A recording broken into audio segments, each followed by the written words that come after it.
Live mula sa ABS-CBN News Center, Manila. Ito ang TV Patrol! Magandang gabi bayan! Naku po, nakakagalit ang sinapit ng isang buntis sa kamay ng riding in tandem. Nakaladkad ang buntis ng mga sospek matapos pong hablutin ang dala niyang handbag. Naaresto naman kaagad ang mga sospek matapos na umatake uli. Exclusive, nagpapatrol, Kevin Manalo. Maingat na naglalakad para pumasok sa trabaho ang 8 buwang buntis na si alias Gigi kahapon ng umaga sa Maynila. Kasunod niya sa kalsada ang 2 lalaking sakay ng motorsiklo. Habang nasa bangketa, biglang hinablot ng 2 ang bitbit na handbag ni Gigi. Nakaladkad ang buntis sa konkreto at unang humampas ang kanyang tiyan hanggang kumaliwa sa Felix Huerta Street. Pumahagis yan, siguro mga 4 na di pa. Ito palang mga suspect na to, nandito lang sa mga kabilang barangay natin. Iniinda pa ni Gigi ang mga sugat na natamo. Pero higit sa lahat, nag-aalala siya sa kalagayan ng baby sa kanyang sinapupunan. Hindi na sila namimili kasi kita naman nila na buntis ako. Oobserbahan pa sa ospital si Gigi sa mga susunod na linggo. Kaninang madaling araw, umatake na naman ang mga sospek. Pero ngayon, 3 na sila. Dahil na-review ng mga pulis ang CCTV kung saan kita ang mga mukha ng mga lalaki, nagsagawa sila ng follow-up operation. Arestado ang 2 sa kanila, kabilang ang isang minor de edad. Nagmamakaawang mapapatawad sa nagawa. Trip lang naman daw dapat ang lahat. Bibiruin ko lang, nabigla na sumubsob. Pero di ko naman talagang totaling kukunin yung bag nun. Nahuli rin ang isa pa nilang kasamahan na umano'y kasabwat ng 2. Nandito ako sa kalagayan ko na hindi naman gusto. Wala naman ako kasalanan. Nakumpiska kay Nathaniel ang isang kalibre 38 at mga bala. Robbery hold-up and physical injury, pero yung minor natin will be turned over sa ating DSWD. Ayon sa pulisya, magdadagdag sila ng mga rumorondang pulis sa lugar at hihingin ang tulong ng barangay. Kevin Manalo, ABS-CBN News. Kinumpirma ng City Health Office ng Maynila na merong namatay na 8 taong gulang na batang babae nang dahil sa meningococcemia. Nag-aalala po naman ang mga magulang ng mga batang nag-aaral sa paaralan ng batang namatay. Pero ayon sa mga doktor, walang dapat na ika-alarma. Nagpapatrol, Cory Quintos.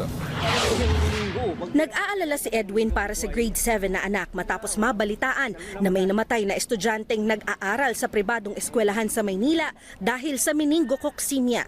Sa katunayan, nag-half day daw ang anak niya. Namatayan na rin ang anak si Edwin noong 1992 dahil sa sakit na meningo. Kaya alam niya ang tindi ng sakit na ito kapag dumapo sa bata. Siyempre, matatakot ka. Maraming araw hindi pumasok eh. Yung mga kakilala namin hindi nagpasukan. Hindi pa nagpapaunlak ng interview ang eskwelahan, pero kinumpirma ng City Health Office ng Maynila ang kaso ng meningo. 8 years old ang batang babae na namatay sa isang pribadong ospital noong Sabado. Bagamat nakakahawa ang sakit, mahirap naman ito mai-transmit kung walang direct contact sa pasyente. Ito po yung nakikita sa saliva ng mga bata.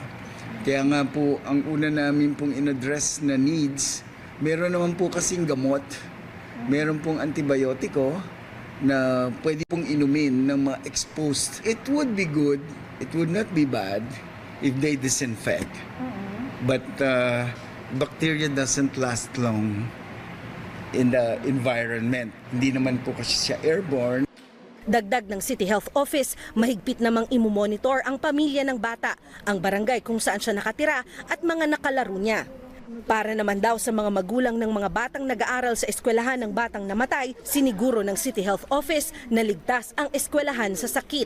Ayon sa mga doktor, ang mikrobyo na Neisseria meningitidis ay kadalasang nakikita sa upper respiratory tract ng tao at maaaring maging sanhi ng meningococcemia kapag bumaba ang resistensya ng taong meron ito. Wala naman kayo dahilan na kunyari daanan ka lang ng pasyente, nagkaroon lang ng nakasama mo sa kantin o sa school compound. Hindi naman dapat mangamba yung mga magulang. Karaniwang nagkakaroon nito ang mga bata. At risk din ang mahihina ang resistensya. Nakamamatay ang sakit na ito sa loob lang ng 1 o 2 araw. May bakuna rin na mabibili kontra rito sa mga pribadong doktor. Ang sintomas ng meningococemia ay tuloy-tuloy na lagnat, ubot sipon, rashes at panghihina. Kaya maiging ipatingin agad ang bata kapag may mga sintomas na ganito. Cory Quintos, ABS-CBN News. Nabalot ng abo ang bayan ng Ginubatan at Kamalig sa Albay matapos muling sumabog ang bulkang mayong kagabi. Umaaray na ang ilang may-ari din ng mga resort dahil apektado na ang kanilang negosyo. Nagpapatrol si Jose Carretero.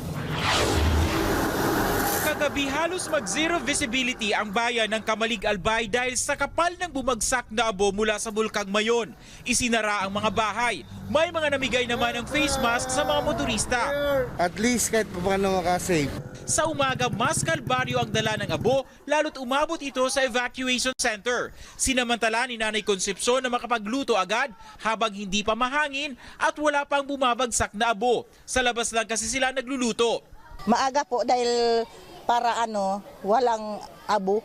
Nababahala naman si Evany sa bagong silan niyang sanggol. Martes nang ipinanganak niya ito. Bahala ko sa kalusugan niya. Pero mas umaaray ngayon ang mga resort owners sa Ginubatan Albay. Sa isang resort, marami ang mabuking na kinansila. Sarado rin pati swimming pool dahil sa abo. Ngayon po sir, hindi po muna kami nakakapagpaano sa pool kasi talagang apektado po talaga ang pool namin. Sarado rin muna sa mga bisita ang resort na nasa loob ng 9-kilometer extended danger zone. Bagamat bawal ang pumasok sa danger zone, nakaburol sa loob ng 9-kilometer extended danger zone ang ama ni Conrado na namatay noong linggo. At dahil nasa evacuation ang mga kapitbahay, halos pamilya lang ang nasa lamay. Mahirap po talaga. Gawa nung nasa lamay, mangilan-ngilan lang kami tao. Tuloy naman ang tulong ng pamahalaan. Ang DOLE, may emergency employment program sa mga evacuee. Bawat pamilya bibigyan ng trabaho sa loob ng evacuation center na may 290 pesos kada araw na sahod sa loob ng 10 araw.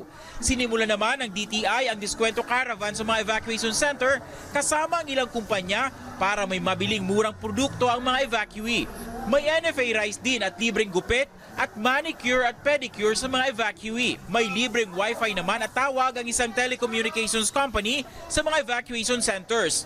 Jose Carretero, ABS-CBN News, Albay.